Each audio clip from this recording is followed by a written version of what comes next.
Oh, this game is going to be bad.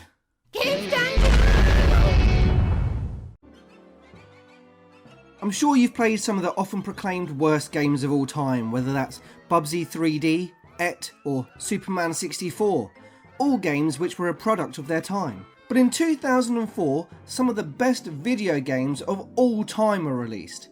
It was the year of Half-Life 2, Halo 2, GTA San Andreas. I'll have 2 number 9s, a number 9 large, a number 6, and Driver 3. Except that wasn't the worst game released that year. Instead, that honour goes to Hellboy Asylum Seeker for the PlayStation 1. Originally a PC game titled Hellboy Dogs of the Night, released in the year 2000 and only in Europe, the PS1 game wasn't ported until 2004 and was only released in the US as a shameless cash-in on the movie, despite the fact the game has nothing to do with the movie. Still, the game got great reviews. 20 out of 100, 9 out of 100, 12 out of 100, 5 out of 100. You have to consider that the PlayStation 2 was 3 years old by this point.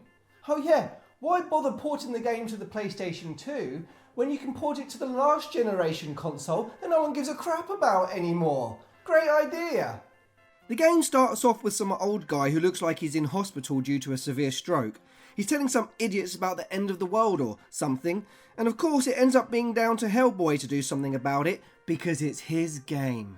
Hellboy is basically this beefed up tomato who has this thing for this human girl called Sarah, but she's all complicated and stuff, so she's not into him, which makes him all complicated and stuff. And then all this complicated happens, meaning he has to save the world and rescue Sarah because she goes and gets herself captured like Princess Peach. Anyway, the game controls awfully with Resident Evil style tank controls, meaning you end up running into stuff all the time.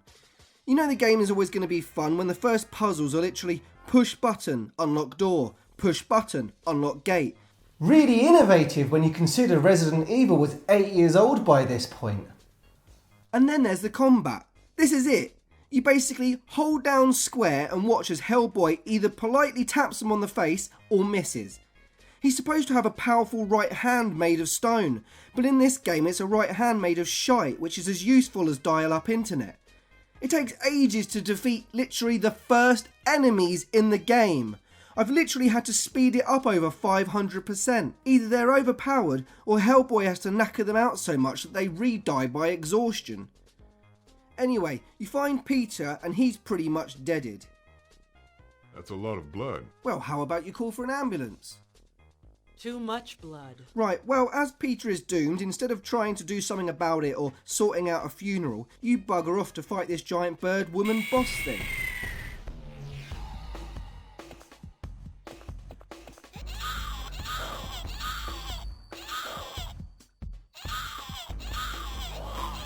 Giant bird women. I hate them. Don't we all? Don't we all? You have a lighter, but you can't use it and walk at the same time, which makes a lot of sense. I literally only worked out what to do in this room by luck. It's one of those games where you just move around and press the action button everywhere, hoping for the best. After fighting Nosferatu's dumb cousins, you have a puzzle where you put these 3 stones on these platforms, which I honestly believe it doesn't matter what order you put them in. Then this crappy bridge shows how incredible this game actually looks. But it does lead you to this blue smurf who tells you some shiz before hilariously flying off. I have to go now. My planet needs me. You go to an asylum where you're confronted by the one-armed nurse you saw earlier. She tries to beat you up, so you naturally punch her in the face and throw her out the window. But if beating the crap out of the physically disabled isn't enough for you, then you can go around pushing pills to the mentally ill and make them physically sick. Look at him, he just doesn't give a shit. You turn the water system on and get a map, which turns out not to be a map after you use the fireplace to reveal its secret, because of course you would know to do that. I've no idea what this means. After some other crap, you end up fighting this oversized angry frog by poking it with a stick. Then you poke this fan with a stick to get to a secret area, while these frogs have a raid. Then the map, which turned out not to be a map, tells you how to complete this puzzle. You go through a super scary passageway with the best fog graphics of all time. You know what, Silent Hill? You can't do fog. I don't care if you was released 5 years earlier. This is how you do fog. And let's be honest, Silent Hill didn't get the fog right until the HD collection. What an amazing game. Then this guy, who I honestly have no idea who he is, does something. And I have no idea where Hellboy gets sent. At best I can hope is he's been sent somewhere where he can get my bloody time back. Oh wow, because this passageway doesn't remind me of anything at all. Nope, I can't think of anything. Totally original gameplay. Well done, Hellboy Asylum Seeker. Getting stuck with what to do next is just a typical trope in this game. I pick up this shield and then keep pressing X hoping to find a way out of this room. Finally, by standing in the right position and pulling this chain, it seems to do sod all. So what you actually have to do is punch these beams, because of course you do. Then you get to the next area, which is possibly the most boring, drawn out, monotonous puzzle I've ever encountered in any game ever. It took me years to do this, so I skipped Christmases and birthdays.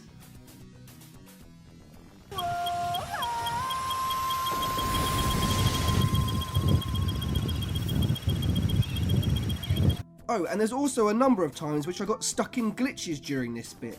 Anyway, once that's finally done, you're treated by something amazing which happens.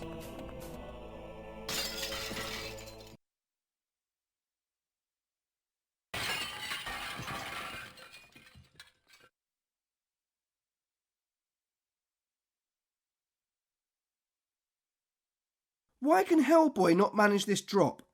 Leon Kennedy can jump out of a massive house and make it look all cool and shit. But Hellboy, he just falls like a bitch. Oh, and I didn't edit any of the sound effects, by the way. It's really that bad. It's almost like they just didn't bother putting them in. Dramatic pig angle! You meet this doofus kid who looks like Simple Jack from Tropic Thunder, who tells you he's starving. You give him some bread and the little bitch complains that it's stale. So you find this small pool which has something inside. So you naturally throw pig feed into it, and then you experience the greatest moment in PlayStation gaming history.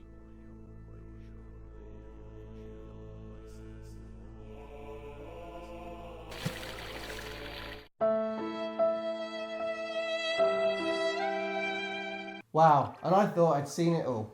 So after killing a pig to find a box with a key in it, you remember the starving kid. You pick up the chicken and of course, because you're Hellboy, you just throw it the hell in the oven whilst it's alive. No messing about, and it comes out perfect somehow, and on a plate. He should have his own cookery show. Yeah, boy.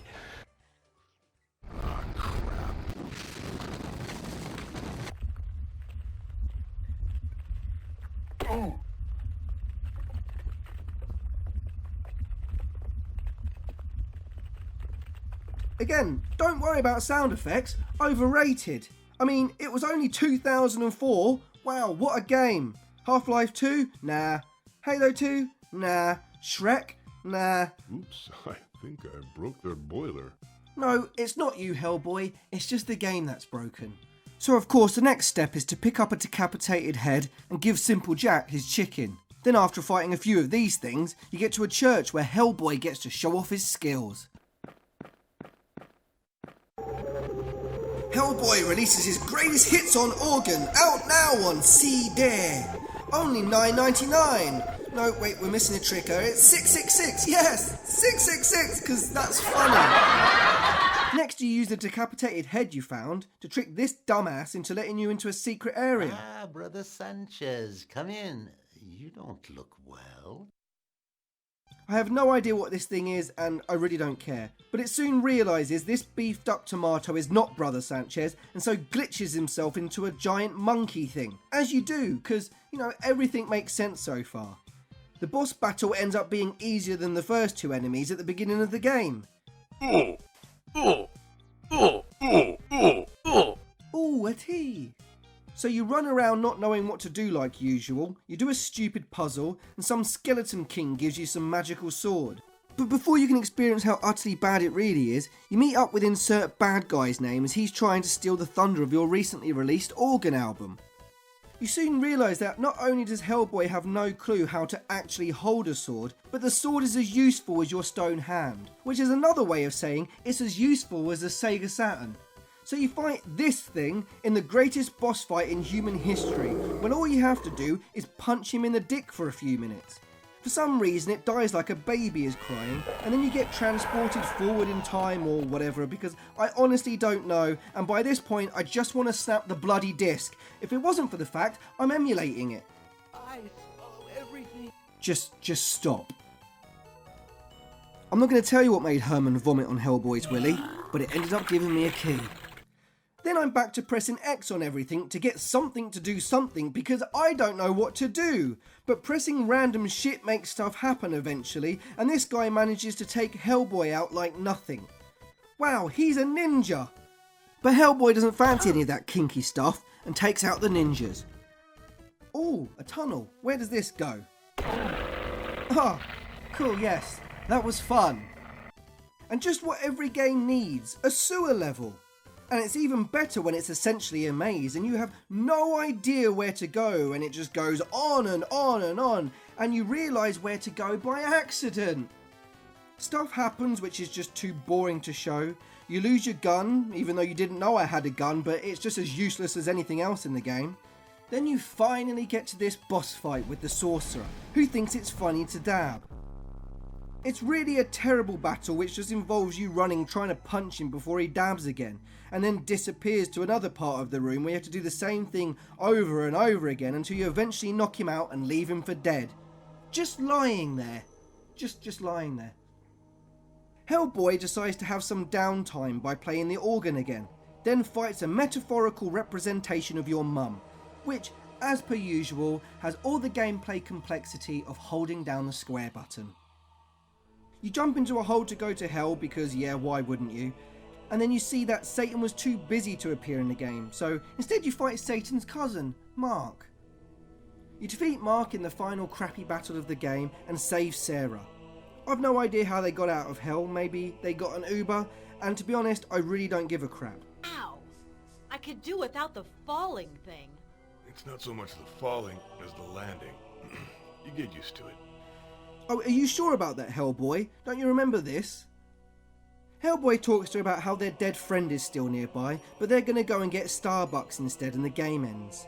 There was a ton of shit from the PC version of the game that was missing, and a bunch of stuff I didn't talk about, but I'm probably going to go to hell for just playing this game anyway, so who cares?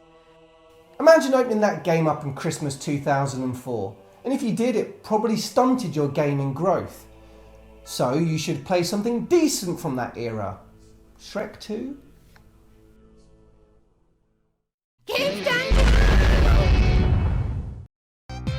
Hello you! Thanks ever so much for watching. Be sure to subscribe to be first to see future episodes. Click on the bell if you already are to make sure you're notified, and be sure to check out my other episodes. And if you want to be super awesome, check out my Patreon. But thanks again for watching, and I'll be seeing you next time. Ta-ra for now!